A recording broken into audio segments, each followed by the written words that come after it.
Colonial One, formerly known as Colonial Heavy 798, was a civilian commercial transport vessel commissioned by the Everson Starlight Corporation shortly before the outbreak of the Second Cylon War. The vessel was hired by the colonial government to transport Secretary of Education Laura Roslin and several members of the colonial press to the Battlestar Galactica in order to attend the famous warship's decommissioning ceremony. Approximately 3 hours into Colonial Heavy 798's return journey, the Cylon Empire launched its short and brutal invasion of the 12 colonies, obliterating the solar system's infrastructure and population. Upon receiving word of the attack, 798's crew attempted to contact their employers in the colonial government, but quickly realised that no such government remained. With all senior members of the presidential line of succession killed or missing, Education Secretary Laura Roslin was quickly sworn into office, and Colonial Heavy 798 was rebranded Colonial One, taking on a new role as the mobile seat of colonial government and as the personal transport of the President of the 12 colonies. 84.5 metres long and 15 metres wide, Colonial One was small and narrow enough to land inside the flight pods of a colonial battlestar, allowing the ship to take refuge beneath the Galactica's thick armour should the colonial fleet come under attack.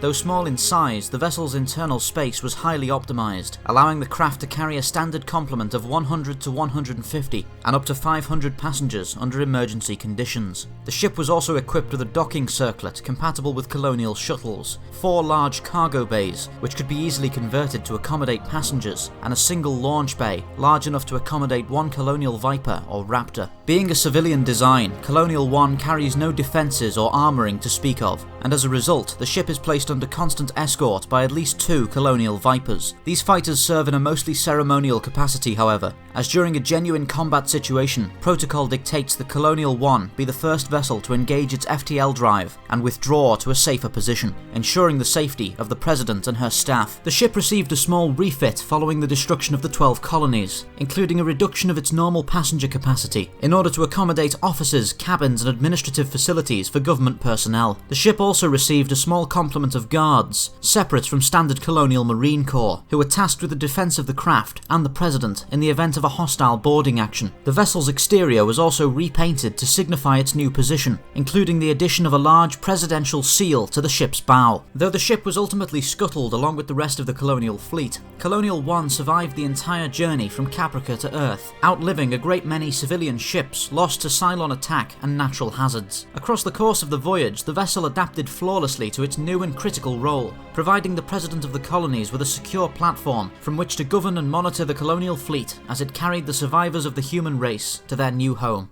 Thank you for watching Spacedock. Please remember to like, subscribe and share for more science fiction spacecraft summaries. If there's a particular spacecraft you'd like to see looked at, let me know in the comments below and I'll get right on it.